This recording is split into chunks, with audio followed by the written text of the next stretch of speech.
ସେଦିନ ସେ ମା ଜଣକ ପୁଣି ଦେଖାହେଲେ। ସେ ମା ଜଣଙ୍କର ବିଶେଷତ୍ୱ ହେଉଛି ମାସକରେ ଗୋଟେ ଦିନ ତାଙ୍କୁ ସମସ୍ତେ ଭିକ ମାଗିବାର ଦେଖନ୍ତି। ସେଦିନ କେଜାଣି କାହିଁକି କେହି ଜଣେ ସେ ମାକୁ ପଚାରିଲା, ମା, ମାସକରେ ଗୋଟିଏ ଦିନ ଭିକ ମାଗ, କଣ ପୁରା ମାସଟା ସେଥିରେ ଚଳିଯା? ମା ଜଣକ ନୀରବ ରହିଲେ ଆଉ କହିବା ଆରମ୍ଭ କଲେ, ନାଇଁ, ସେ ଗୋଟିଏ ଦିନ ପାଇଁ ତ ମୁଁ ଭିକ ମାଗେ। ଏବେ ଲୋକଟି ପ୍ରଶ୍ନ କଲା, ଗୋଟେ ଦିନ ପାଇଁ କେହି କଣ ଭିକ ମାଗେ? କଣ ପାଇଁ ମା? ମା ଜଣକ କହିବା ଆରମ୍ଭ କଲେ, ଖୁବ୍ କଷ୍ଟରେ ମୁଁ ଆଉ ମୋ ସ୍ୱାମୀ ମୋ ପିଲାମାନଙ୍କୁ ମଣିଷ କରୁଥିଲୁ। ଦି ପୁଅ ମୋର, ଜଣେ ଡାକ୍ତର ଆଉ ଜଣେ ଇଞ୍ଜିନିୟର। ଜଣଙ୍କୁ ପାଠ ପଢ଼ିବା ପାଇଁ ମୋ ବାହାଘର ବେଳର ସବୁ ସୁନା ଗହଣା ବିକ୍ରି ହେଇଗଲା। ଆଉ ଜଣଙ୍କୁ ଇଞ୍ଜିନିୟର କରିବା ପାଇଁ ମୋ ସ୍ୱାମୀ ତ ଆମର ସର୍ବଶ୍ରେଷ୍ଠ ସମ୍ପତ୍ତି ଜାଗା କେଇଗୁଣ୍ଠୁ ଆଉ ଘରଟାକୁ ବି ବିକିଦେଲେ। ସେମାନେ ଦି ଜଣ ଖୁବ୍ ବଡ଼ ହେଲେ, ଜଣେ ଡାକ୍ତର ଆଉ ଜଣେ ଇଞ୍ଜିନିୟର। କ୍ରମେ ଆମ ବୁଢ଼ାବୁଢ଼ୀଙ୍କୁ ମଧ୍ୟ ସେମାନେ ଦି ଭାଗ କରିଦେଲେ। କହିଲେ, ଗୋଟିଏ ପୁଅ ପାଖରେ ବାପା ମା ଦି ଜଣ କଣ ଖାଇବେ ଯେ? ଜଣେ ବାପାକୁ ରଖୁ ଆଉ ଜଣେ ମାଙ୍କୁ ରଖୁ। ପରସ୍ପରଠୁ ଅଲଗା ହେଇ ରହିଲୁ ଅନେକ ଦିନ।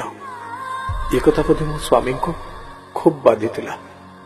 ତାର କିଛି ଦିନ ପରେ ସେ ହାର୍ଟ ଆଟାକରେ ଚାଲିଗଲେ। ଏବେ ମୁଁ ତ ସାନ ପୁଅ ପାଖରେ ଥିଲି। ସାନ ପୁଅ କହିଲା, ବାପା ତ ଚାଲିଗଲେଣି, ଏକାଏ ମାକୁ ମୁଁ କାହିଁ ଏକା ଖାଇବାକୁ ଦେବି ଯେ? ଭାଇ ତ ଅଛି ନା, ବରଂ ଭଲ ହବ ମାସକର ଅଧା ଦିନ ଭାଇ ରଖିବ ଆଉ ଅଧା ଦିନ ମୁଁ ରଖିବି। ସେଇଆ ହେଲାରେ ପୁଅ। ମାସକରୁ 15 ଦିନ ମୁଁ ରହିଲି ବଡ଼ ପୁଅ ଘରେ ଆଉ 15 ଦିନ ରହିଲି ସାନ ପୁଅ ଘରେ। ଯୋଉ ମାସଟି 31 ପଡ଼ିଲା, ସେଦିନ ସାନ ପୁଅ କହିଲା, ଭାଇ ତ 1ରୁ 15 ତାରିଖ ଯାଏଁ ରଖିଛି, ମୁଁ ତ ରଖିଲିଣି 15ରୁ 30 ତାରିଖ, ଆଉ ଗୋଟିଏ ତାରିଖ ମୁଁ କାହିଁ ଏକ୍ସଟ୍ରା ରଖିବି ଯେ? ତୁ ଯା, ମୋ ଘରୁ ବାହାରି ଯା। ମୁଁ ଭାବିଲି, ଗୋଟିଏ ଦିନ ପାଇଁ ସାନ ପୁଅ ଯେତେବେଳେ ରଖୁନି, ବଡ଼ ପୁଅ ବି କଣ ଆଉ ମତେ ରଖିବ? ଭଲ ହବ ସେ ଗୋଟିଏ ତାରିଖ ମୁଁ ଭିକ ମାଗି ବୁଲିବି। ମତେ ଦେଖିଲେ ଦୁନିଆ କହିବ, ଅମକ ଡାକ୍ତର କି ଅମକ ଇଞ୍ଜିନିୟରଙ୍କ ମା ଭିକ ମାଗୁନି, ବରଂ 21 ଶତାବ୍ଦୀର ମାର ମମତା ରାସ୍ତା କଡ଼ରେ ବେସାହାରା ହେଇ ଭିକ ମାଗୁଛି ଦୟାର, କରୁଣାର ତା ପରବର୍ତ୍ତୀ ପିଢ଼ିକୁ। ଭାବିଲେ ଲାଗୁଛି, ଦିନେ ଗୋଟିଏ ମା ନିଜର 5-5ଟା ପିଲାକୁ ଏକା ଖାଇବାକୁ ଦଉଥିଲା, ଗାଧେଇ ଦଉଥିଲା, ସେମାନଙ୍କର ଦାୟିତ୍ୱ ବୁଝୁଥିଲା। ଆଜି 5-5ଟା ପିଲା, କିଏ IAS, କିଏ OAS, କିଏ IPS, କିଏ ଡାକ୍ତର, କିଏ ଇଞ୍ଜିନିୟର।